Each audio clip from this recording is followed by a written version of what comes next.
Saudações! Seja muito bem-vindo ao nosso Candeia Pod, um bate-papo no formato podcast. E hoje estamos aqui reunidos com ex-membros do Consec MA para tratar a respeito do cenário cultural que vivemos hoje no estado do Maranhão. Peço nesse momento que cada um dos membros da mesa se apresentem para o público que nos assiste nesse momento. Boa tarde a todos os internautas, aos telespectadores. Meu nome é José Roberto de Almeida, eu sou jornalista, historiador e radialista da Rádio Nordeste. Fui ex-conselheiro de Cultura do Conselho Estadual de Cultura do Maranhão, ex-presidente do Conselho Municipal de Cultura de Carolina, Maranhão, e atual secretário do Conselho Municipal de Cultura de São Mateus do Maranhão. E estamos aqui para discutir, trocar ideias a respeito da questão cultural do nosso estado. Olá, meu nome é Daniel Lemos, eu sou pianista, sou professor de música na Universidade Federal do Maranhão, Departamento de Música. Agradeço aqui o convite, do Robert Paixão, em saudações à mesa. Estamos aqui para falar das políticas culturais do Maranhão. Também participei do Conselho Estadual de Cultura, agora na gestão 2022-2023. Pedi minha saída no final aí de 2023. Aí nós vamos discutir a cultura maranhense, o fazedor de cultura principalmente, que está passando uma fase bem delicada em termos de políticas culturais a nível de Estado. Meu nome é Jean Anderson Mafra e quero agradecer primeiramente aqui o Instituto Cultural Candeia por nos dar essa oportunidade, direcionado pelo Robert Paixão. E eu fui, na verdade, conselheiro de cultura do Estado, conselheiro de cultura de São Luís, sou poeta, escritor, e estamos aqui nessa luta, pela militância da cultura no Maranhão. Apresentados os nossos convidados, vamos dar início aqui ao nosso bate-papo, falando a respeito de Consec MA, narrando aqui aos nossos espectadores um pouco das experiências vividas enquanto conselheiros estaduais de cultura. Gostaria de começar, Robert, falando exatamente da atual situação pela qual passa a cultura maranhense. Nós tivemos a oportunidade de participar por 2 mandatos consecutivos, desde 2015 a 2019, das ações desenvolvidas pelo Conselho Estadual de Cultura, que é um conselho extremamente importante para a cultura maranhense, porque representa exatamente os segmentos culturais do Maranhão, que é um estado que tem uma pluralidade muito grande e uma riqueza muito grande na questão cultural brasileira. Então, nós estamos percebendo que o Conselho tem desenvolvido um trabalho que está sendo, inclusive, questionado por algumas lideranças, por alguns fazedores de cultura, no sentido de que o Conselho, que deveria ser o órgão fiscalizador do processo da política pública estadual, está se deixando levar por uma questão de não atender principalmente aos anseios da classe cultural e dos fazedores. Não por sua culpa exclusiva, mas por uma verificação que nós estamos sentindo de que o Conselho ele leva as demandas da classe cultural, porém não está tendo uma devolutiva de acordo com aquilo que os fazedores de cultura estão esperando.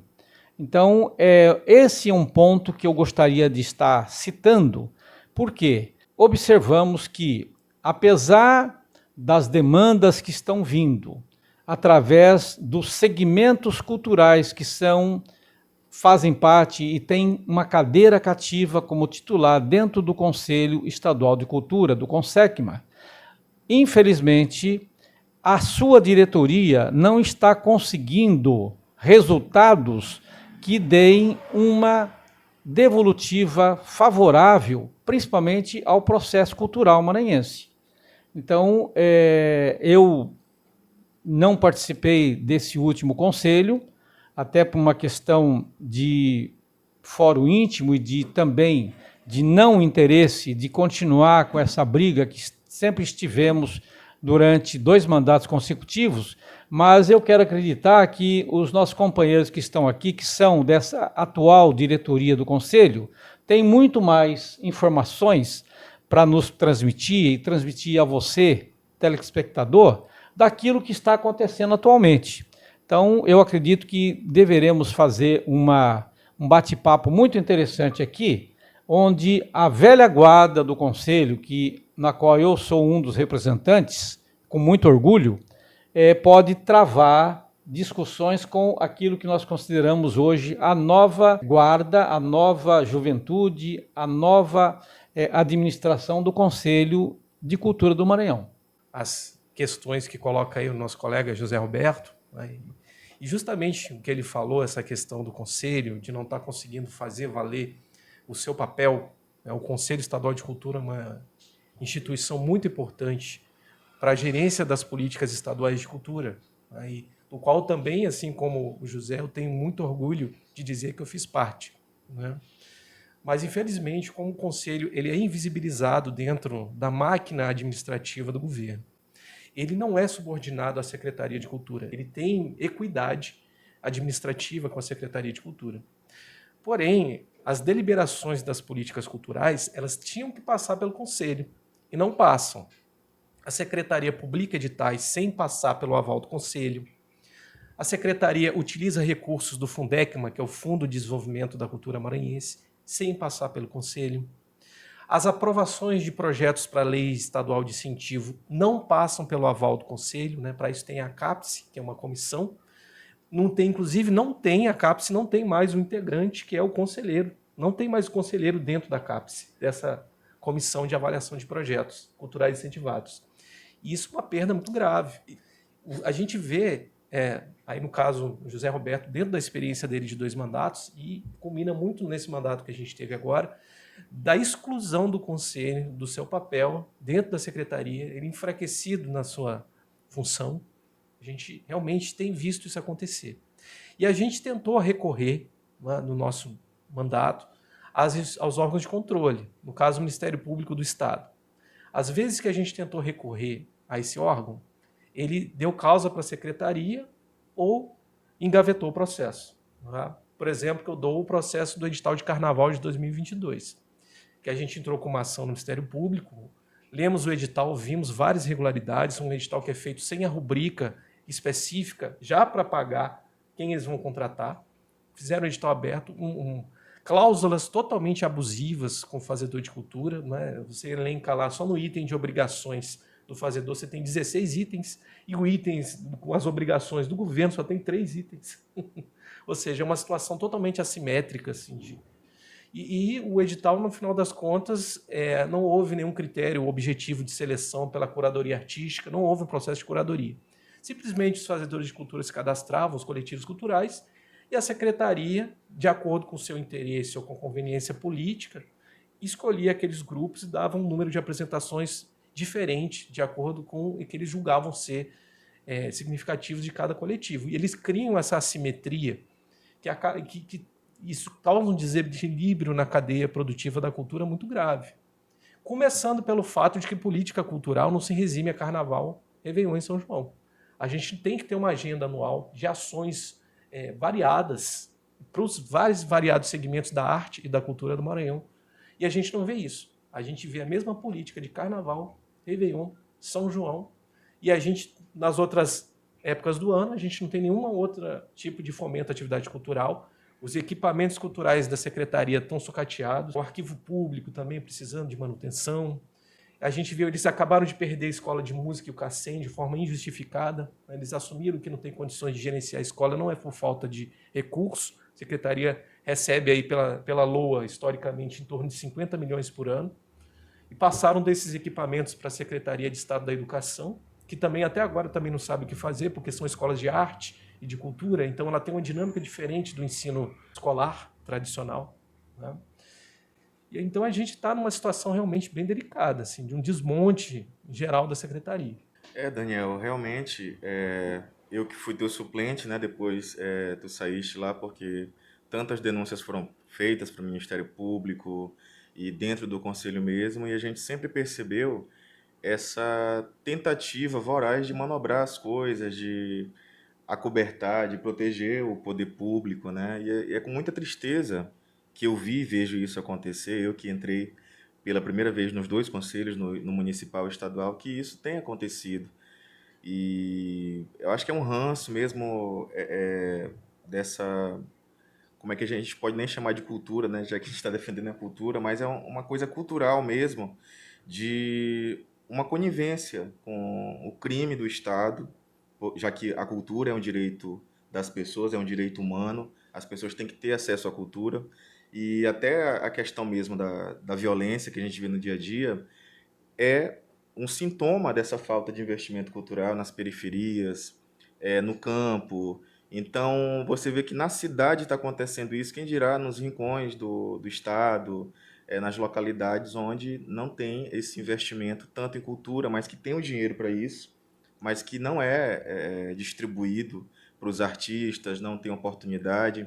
Você vê como é que é, por exemplo, em São Luís, que é conhecido como Atenas brasileira, mas você não tem uma cadeia produtiva assim, todo o tempo, né, para publicação de livros, que é uma coisa tão simples de se fazer. E tem muita gente boa, muita gente nova, muitos jovens, homens e mulheres, pessoas que estão aí com seus escritos, seja a palavra artística escrita ou falada, pessoas, muitos cordelistas nós temos, e essas pessoas não aparecem, só aparecem as mesmas de sempre, que já tem aí talvez um acesso melhor do que essas pessoas que estão chegando. Então eu entrei no conselho muito para fazer com que essa novidade aparecesse, né? Com que essa perpetuação do que é a nossa cultura fosse de fato vista dessa maneira, né? Se tem uma Atenas brasileira, ela não é para falar apenas sobre o passado, né? Mas nós temos que falar de hoje, da nossa contemporaneidade. Então se fala muito do passado, mas o presente mesmo é que nossa cultura, e não fala aqui só da literária, mas de todas as outras segmentos, está muito aquém daquilo, da nossa capacidade artística, de tantos escritores, poetas, de tantos artistas, das mais variadas matizes, que não têm oportunidade no Maranhão. E isso é muito triste de se constatar, né? Muito triste. E eu quero aproveitar a dica, a deixa de vocês, lembrar aos nossos telespectadores e principalmente aos fazedores de cultura que o Conselho ele tem um papel fundamental e eu elenquei aqui 3 funções básicas do Conselho, que são: o Conselho é um órgão consultivo, é um órgão deliberativo e, principalmente, uma das funções mais importantes que o Conselho deve desenvolver é o fator fiscalizador, porque ele, na verdade, principalmente pela sociedade civil, ela ter uma paridade maior dentro do Conselho, é papel do conselheiro, principalmente da sociedade civil, estar desenvolvendo esse processo fiscalizatório. Por quê? Porque as verbas que são destinadas à política cultural estadual, ela tem que ser muito bem fiscalizada, observada e ser adequada às necessidades, principalmente do público. O Daniel falou uma questão aí importante, que o porquê que nós estamos hoje com tantos problemas, com tantas situações conflitantes, principalmente na juventude. Por quê? Porque nós não temos hoje uma política cultural que ligue o jovem à manifestação cultural que ele tem uma tendência. Nós não temos as atividades nas comunidades, não só nas comunidades da grande ilha, mas principalmente nas comunidades do interior. Nós não podemos esquecer que política cultural de Estado, ela não tem que ser feita somente para a grande ilha. Nós somos 217 municípios. E o que a gente observa é que muito pouca coisa tem sido feita pela SECMA, principalmente nos interiores do Estado. E a gente observa que isso, de uma certa forma, ele traz um resultado muito ruim, porque os gestores municipais, eles ficam desestimulados a envolver recurso público da sua cidade para a questão cultural. E quando o fazem, fazem com recurso próprio, sem muita orientação, sem uma atividade permanente da Secretaria de Estado. Nós observamos, por exemplo, e isso não é uma coisa que aconteceu só nessa quarta conferência, mas em outras conferências das quais nós tivemos a oportunidade de participar, nas reuniões, inclusive de conferências para a própria constituição do Conselho, sempre observamos uma ausência muito grande dos municípios. Por quê? Porque, obviamente, a partir do momento em que o município ele não recebe o recurso que ele deveria estar recebendo, quando ele consegue fazer uma coisa é através de emenda parlamentar, então fica muito difícil. Então nós observamos agora, por exemplo, na quarta conferência estadual, que aconteceu no dia 9, 10 e 11, nós tivemos apenas 107 municípios que mandaram algum tipo de representante, porque houve uma mudança, inclusive, dessa dinâmica, dessa situação, onde foi jogada a responsabilidade que antes não existia, do custeio dos delegados que foram eleitos nas suas conferências municipais, foi jogada para o município a responsabilidade do pagamento, por exemplo, da hospedagem. Considerando que você, para ficar hospedado na cidade de São Luís, você tem um custo muito grande.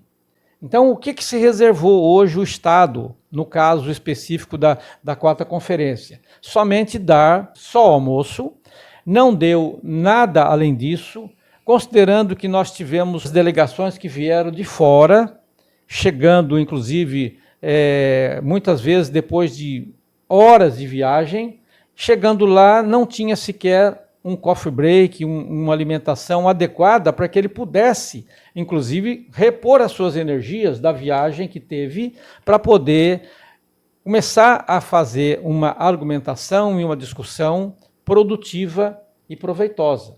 Então, alguns dos itens que eu elenco aqui, sem tecer nenhuma crítica ao Conselho Estadual, porque o Conselho, até onde eu pude observar, também fez na sua fala, um depoimento bastante conclusivo e de reclamação daquilo que o Conselho teve de problemas, principalmente na organização logística do evento.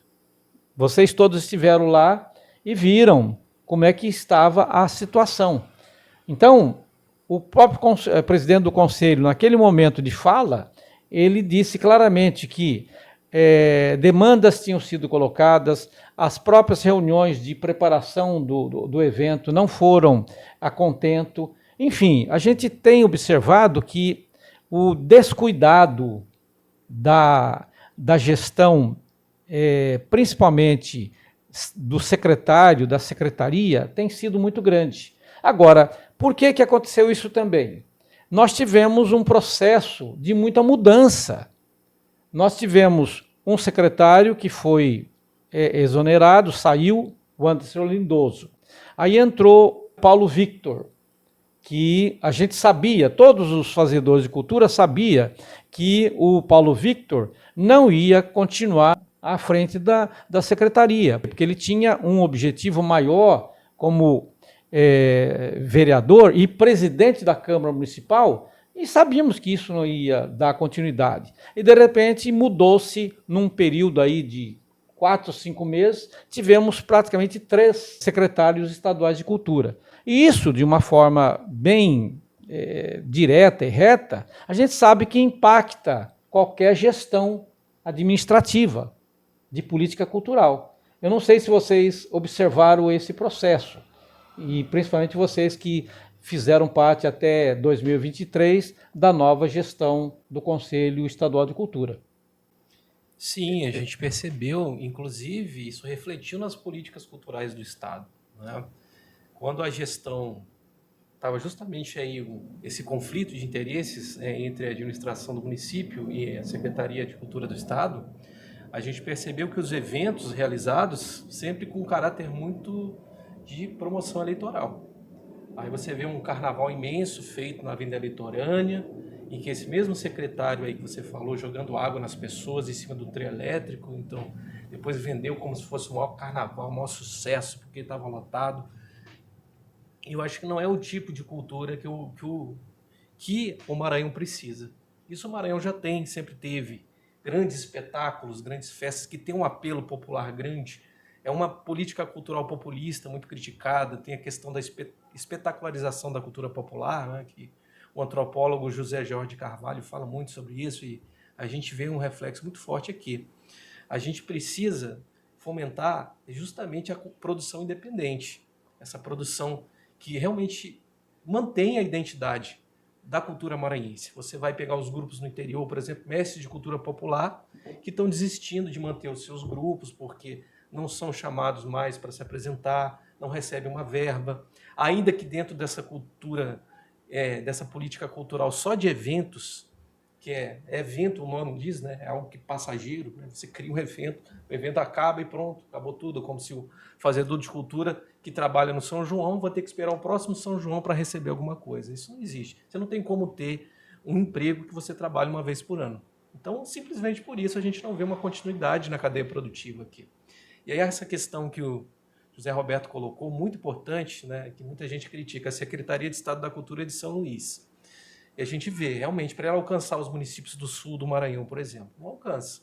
Mas o litoral ocidental que está mais próximo não alcança.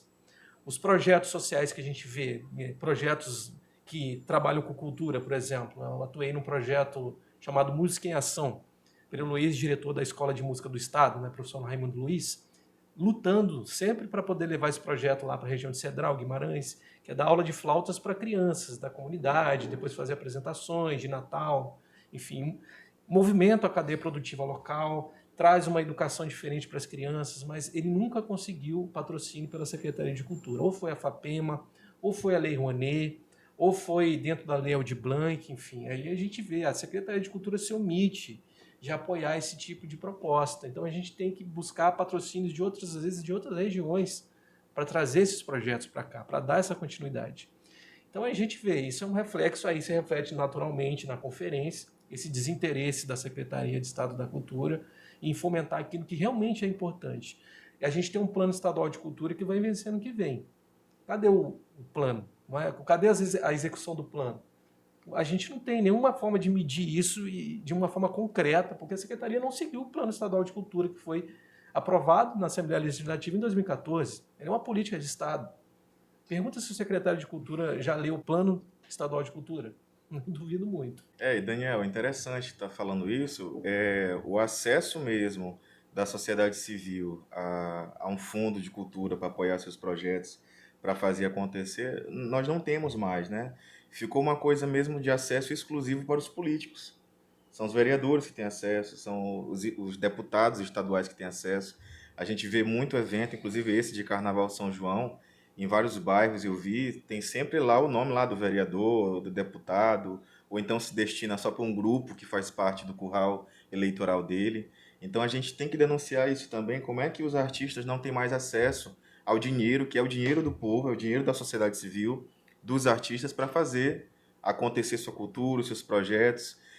Tudo isso que você está falando aí, né, do Fundecma, né, desse acesso mesmo a verba para fazer acontecer a cultura independente das pessoas que produzem já há muito tempo, não está acontecendo. Eu vejo isso com muita tristeza porque do tempo que eu passei no conselho, a gente nunca tinha, a gente sempre via as coisas acontecendo, a revelia do que é a nossa decisão, né, como conselheiros, e ficávamos ali de mãos atadas, né, vendo essa coisa do Paulo Vitor, por exemplo, jogar água nas pessoas no carnaval, e a cultura se resumiu à festa, né? Fazer festa e distrair as pessoas para o que é realmente a atividade do seu povo, né? Aproveitando o gancho que o Janderson colocou, sobre dois itens importantes que eu vejo que não há uma preocupação, com a preservação e o apoio, principalmente aos mestres e mestras. Nós observamos, principalmente no interior, que os mestres estão morrendo, ou eles estão em situações muito difíceis financeiramente, e não há, por parte do governo estadual, uma preocupação com a preservação dessa cultura e desse elemento que fez a cultura durante vários anos. Eu me lembro aí que houve um projeto de lei do deputado José Raimundo, que inclusive estava no Congresso lá, e ele até confirmou comigo isso, que ele conseguiu fazer, na época, um projeto de lei para o coxim, e extensivo a todos os outros mestres, mas que infelizmente na época foi passado pela Assembleia, foi aprovada a lei, mas não foi sancionada pela governadora na época. E atualmente continua a mesma coisa. Um outro item que eu acho bastante preocupante é a questão do Fundo Estadual de Cultura, que no calar da noite e às pressas, ele foi levado para a Assembleia Legislativa e foi mudado todo o seu objetivo. Ou seja, através de uma lei que foi votada pela Assembleia Legislativa, esse Fundo Estadual de Cultura, hoje ele pode ser 100% usado pela própria Secretaria de Cultura. Então, um fundo que anteriormente estava destinado que 50% poderia ser usado pela Secretaria de Cultura e 50% para manter a política cultural, principalmente para a sociedade civil, atualmente não existe mais. E pelo que eu observei, inclusive com depoimentos de alguns conselheiros atuais, quando eles tentaram entrar nesse processo para tentar impedir, já era tarde, porque foi levada sem o conhecimento do conselho. E aí, nesse caso, os conselheiros de cultura atuais, eles não podem ser penalizados, muito ao contrário, porque eles tentaram até reverter esse quadro, mas, infelizmente, quando deu-se por si, o projeto já estava sendo votado na Assembleia. Então, o fundo que e seria um item importante para que tivéssemos recursos financeiros oriundos do próprio projeto inicial, que é gerar receita para ser desenvolvida a política cultural, hoje, inclusive, não existe mais, o que é lamentável. Então, o que sobra para nós, da classe artística, da classe de fazedor de cultura, é ficar, como normalmente o pessoal fala, ficar com o pires na mão, indo atrás de recursos que não são nem do governo, mas procurando a sociedade civil, a sociedade empresarial, para que a gente consiga fazer os projetos. Eu mesmo, particularmente, tenho uma revista que já desenvolvo isso há vários anos, inclusive aqui no estado do Maranhão, mas nunca tive a oportunidade de receber 1 centavo de recurso de uma política pública estadual. Então é muito complicado.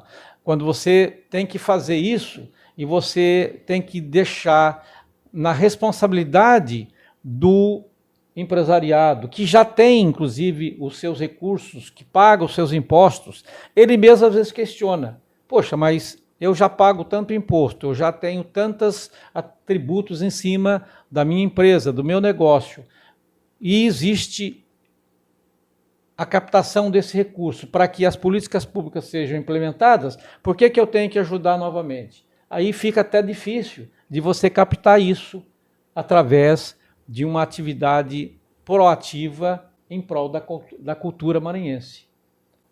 Ainda tratando de Conselho Estadual de Cultura, qual ainda faço parte, gostaria aqui de evidenciar uma grande dificuldade quanto à transparência das próprias comunicações internas que nós temos e também o sumiço de todos os arquivos. Ao questionar a diretoria, obtém a informação que não se tem mais arquivos.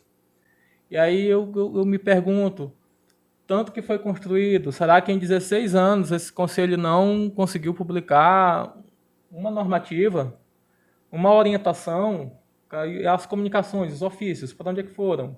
Essa falta de transparência, e que nesse momento eu coloco como um dedo na ferida, na própria carne, por também de estar compondo o conselho, me dói os fazedores de cultura, dói os demais companheiros, principalmente membros da sociedade civil. E um outro caso escabroso, que eu acredito que tenha sido orquestrado, com várias evidências para isso, foi o fato de os conselheiros da sociedade civil terem sido boicotados dessa última conferência. Os poucos conselheiros que ainda vieram no primeiro dia com recursos próprios. Os recursos que têm a finalidade de deslocamento, alimentação e hospedagem para a conferência só caíram em conta na tarde do segundo dia. E na tarde do segundo dia foi-se discutido com a plenária a questão de quem chegasse no segundo dia ou no terceiro.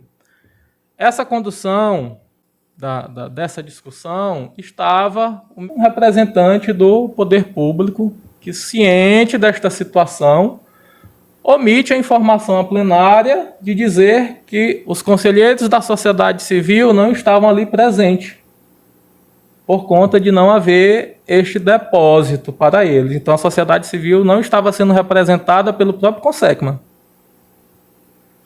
Quando chego em São Luís, já a início da noite do segundo dia, não tinha mais evento, então teria que ir no terceiro dia, né? Já no último dia. Quando chego, sou recepcionado de maneira bastante descortês e agressiva com a minha pessoa pelos meus colegas de conselho,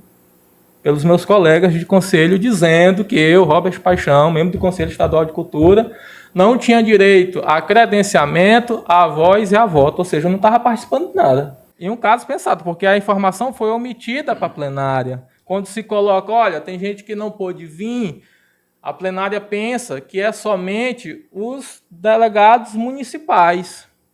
Ela não entende que a representatividade da sociedade civil através dos conselheiros não estava presente na sua totalidade. Né? A verdade é essa. Se a sociedade civil não participa, o povo não participa.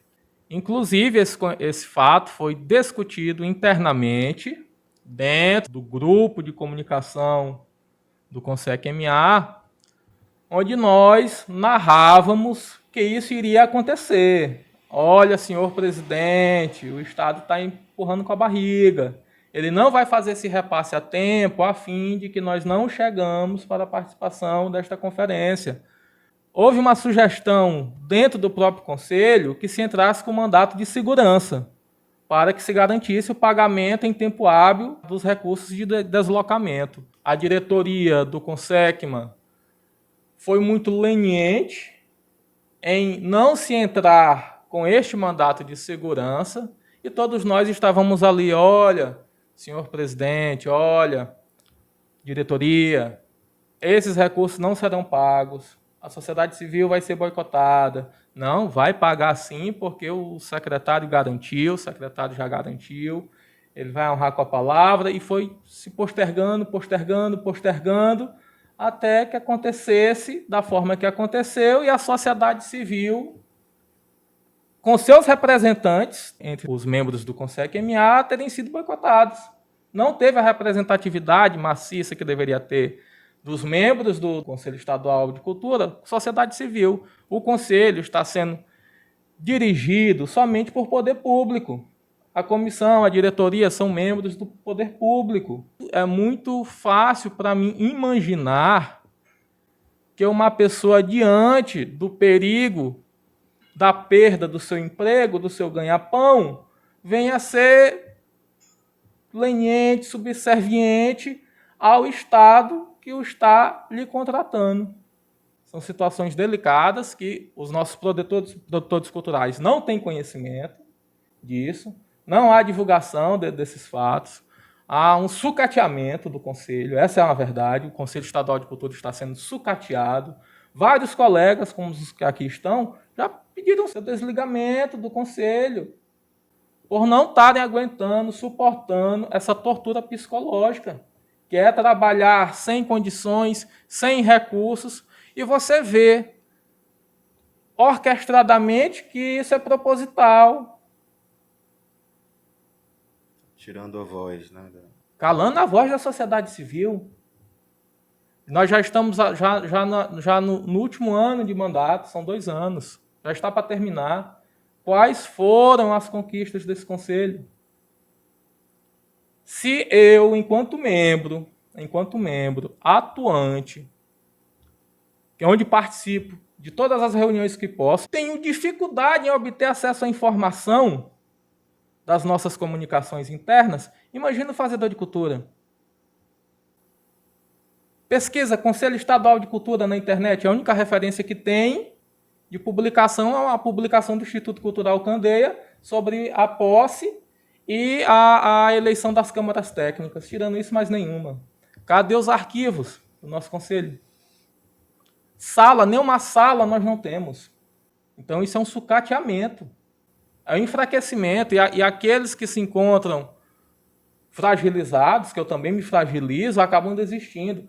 Nesta Conferência Estadual de Cultura, por todo o assédio moral que lá passei, por todo o constrangimento, eu tive uma crise de pressão alta, coisa que eu não sei nem o que é.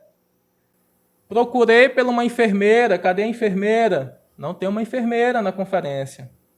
Eu, revoltado com tudo que estava acontecendo, coloco no grupo do CONSEC-MA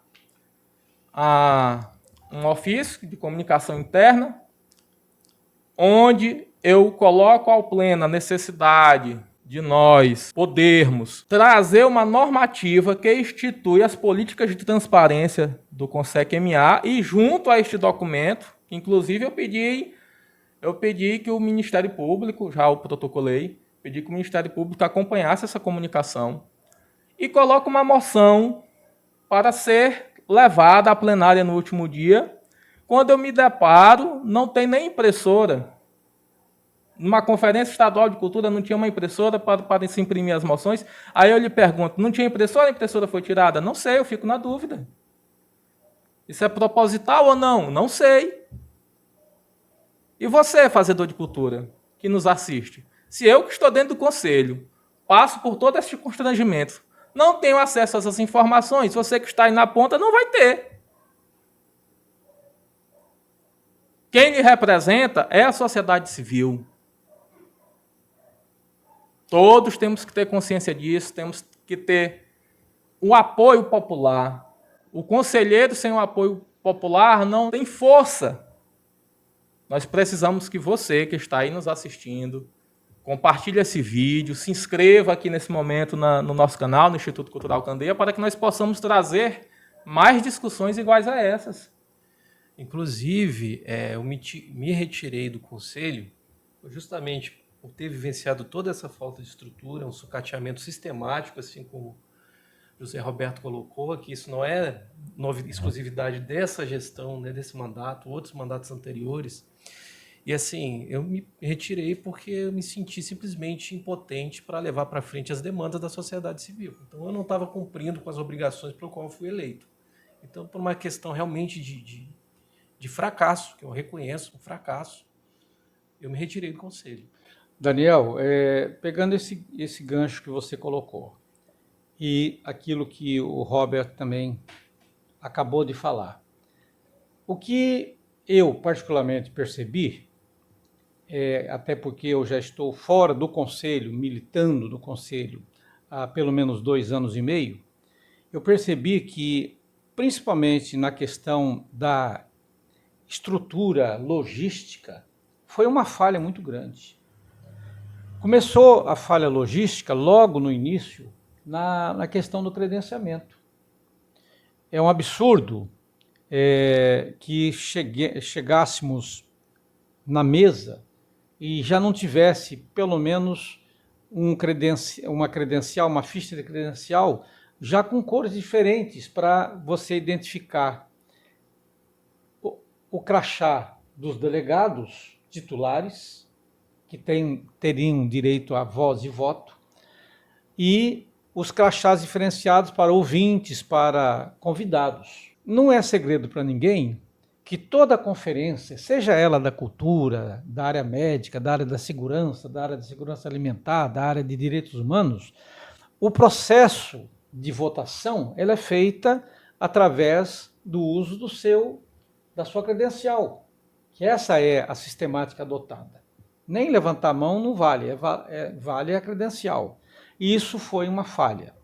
Outra questão que nós observamos foi uma falha muito grande nessa parte de oferecimento dos serviços básicos. Por exemplo, não existia nenhuma demanda específica para as pessoas com deficiência, por exemplo.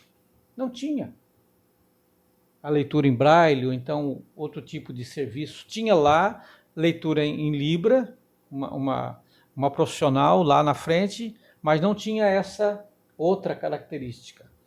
A questão de um serviço médico, que normalmente tem que ficar uma ambulância de plantão, porque você vai trabalhar com 200, 300 pessoas, evidentemente pode acontecer algum problema médico, ou alguma pressão, alguma coisa. Então isso não foi atendido também a contento. E outra coisa mais importante que eu esqueci e quero lembrar aqui, a questão do local.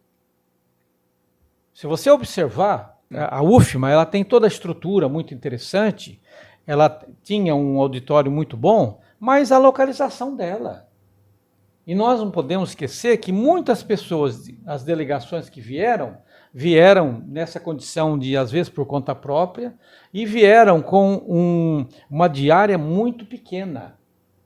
Eu tive casos de relatos de alguns amigos que vieram de interior e que ele recebeu um X que depois, quando ele começou a fazer a planilha orçamentária, aquele X não dava para cobrir nem a despesa da estadia dele na capital. E alguns chegaram a receber no seu município, mas não vieram, porque sabiam que não ia dar. Porque houve essa mudança também na estrutura de passar para o município esse custo que não havia. Então, muitos dos gestores municipais não mandaram os seus representantes, ou se mandaram com um valor de diária muito pequena. E o local mais adequado para se fazer uma conferência dessa seria lá a Mercês. E eu tenho informação de alguns conselheiros que essa ideia foi sugerida para se fazer num local mais adequado, mais perto, mais central. E outro item, os ônibus não estavam circulando dentro do campus universitário. Então isso também foi um item que também atrapalhou bastante. Enfim, nós observamos que uma série de situações foram preponderantes, foram os causadores de toda essa situação que nós nos deparamos com a questão dessa conferência. E outro item também que foi colocado durante a conferência por uma colega da sociedade civil, os editais ou os informes que são mandados, ele é feito somente pela via da rede social e que aquelas pessoas que não têm acesso a isso, como é que eles ficam? Nós não podemos esquecer que existem muitos mestres e mestras, pessoas que são simples, que são da cultura popular, que não têm acesso a esse tipo de equipamento. Ele não entende essa linguagem, sequer usa um celular. Então tem que haver uma outra sistemática de comunicação para que seja atingido esse fazedor de cultura.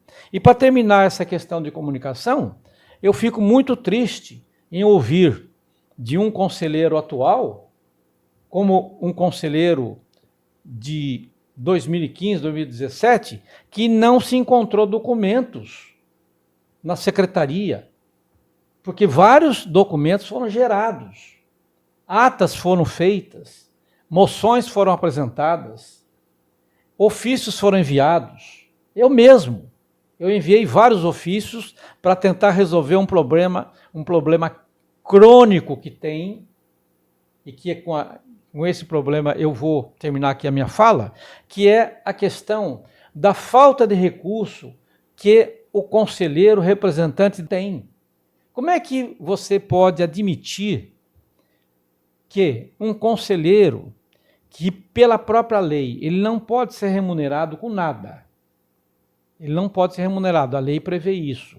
Então ele tem que disponibilizar o seu tempo, o seu dinheiro para fazer o trabalho. Sim. Agora, a partir do momento que ele é um conselheiro, ele teria que ter um mínimo para ele poder fazer o trabalho de articulação com o seu segmento.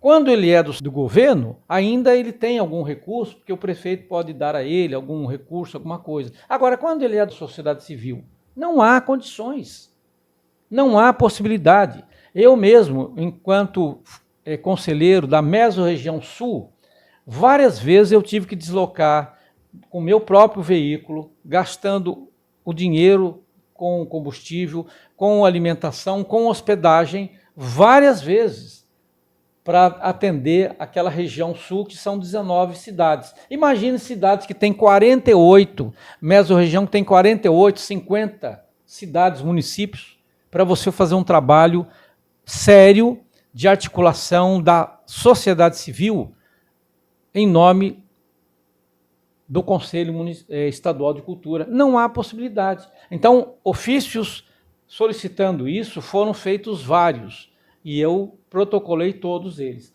E se esses ofícios desapareceram, eu fico muito triste, porque a vida de uma entidade, ela é contada através da sua história e dos documentos que estão colocados na sua secretaria. Pensando nisso, Roberto, minha preposição junto ao pleno do Conselho Estadual de Cultura é para que nós possamos publicar uma resolução normativa que venha instituir as políticas de transparência do CONSECMA. Uma vez que eles eliminam toda a história de luta, de trabalho das gestões anteriores do CONSECMA, nós voltamos a estaca zero. Está começando tudo de novo. Se esses documentos existem, onde eles estão? A resposta que eu tive da diretoria é que esses documentos não existem. Não foi encontrado. Sabendo dessa disparidade de força que existe entre a sociedade civil e o poder público,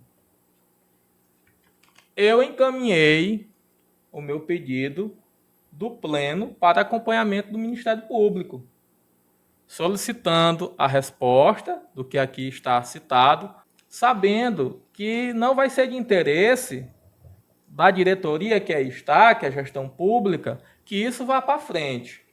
O Instituto Cultural Candeia se predispõe, junto ao Conselho Estadual de Cultura, doar o serviço de criação e elaboração de website para o CONSECMA. Inclusive, deixarmos os cursos de qualificação para a próxima gestão poder operar. E que este website vai ficar de posse da sociedade civil. Então, a gente vai mudando só o administrador. E o produtor cultural ou a pessoa interessada possa ir lá nesse website, ver todas as leis, as normativas, ver todo o arcabouço jurídico que rege o funcionamento do CONSECMA e suas atribuições, como também ver o conjunto de comunicação entre CONSECMA e SECMA, como também empresas privadas. Deixar tudo isso público, claro. O produtor cultural deve ter acesso a esses tipos de informações. Os membros do conselho também devem ter acesso a esses tipos de informações. A transparência é muito importante para a eficácia do funcionamento deste colegiado. Inclusive também apresentando neste website o histórico dos conselheiros, ver o que é que eles fazem, ver as suas redes sociais, tudo está aqui citado. Ver diárias recebidas, ver a soma do conjunto dessas diárias, a emissão das certificações de reconhecimento cultural também emitidas, tudo neste mesmo website. Só que é preciso que o pleno do Conselho delibere a publicação deste ato normativo, instituir a transparência dentro deste colegiado. Peço nesse momento aqui que nós possamos iniciar nossas considerações finais, nos despedindo de quem nos assiste neste momento e falando que a cultura do Estado do Maranhão vive um momento muito delicado. Eu quero aproveitar nas considerações finais, primeiro agradecer o convite formulado pelo grande poeta Robert Paixão, para que tivéssemos aqui conversando, trocando ideias. Você que é fazedor de cultura, que deposita principalmente nas costas dos conselheiros eleitos democraticamente essa grande função de representar o setor cultural do seu segmento junto ao Estado do Maranhão. Continue cobrando, continue fazendo a sua parte e fazendo com que o seu representante dentro do Consecma, ele realmente trabalhe em benefício da cultura maranhense, que não se deixe abater pelos problemas que estão acontecendo. Por quê? Nós somos resilientes e a próxima gestão está logo aí. Vocês terminam agora o mandato de 2 anos e virá nova eleição. E que nessa nova eleição se escolha de maneira inteligente, sábia, não pela popularidade, não pela popularidade da pessoa, porque muitas vezes a pessoa é popular, mas ela não tem aquele elo tão fundamental nesse processo da cultura maranhense. Então eu quero aqui deixar as minhas últimas palavras fazendo essa reflexão, que a cultura maranhense ela é rica. Os fazedores de cultura, eles estão lutando há muitos anos e aquilo que existe hoje é resultado principalmente dos nossos antepassados. Mestres, mestras, conselheiros que passaram por aqui e que hoje, como é o meu caso, fica muito triste de ver a situação que está o Conselho Estadual de Cultura. E com essa atitude de tentativa de se descredenciar, de se desqualificar, de se deixar menor a representatividade, principalmente da sociedade civil. Quero fazer essa reflexão a vocês e dizer que ainda existe uma esperança que está na sua mão, para que a cultura não morra nesse estado. Então, o telespectador já deu para perceber que a cultura maranhense não está acontecendo. Ela está sendo dominada por uma outra coisa que a gente só pode chamar de dominação do mal. Está sendo sufocada.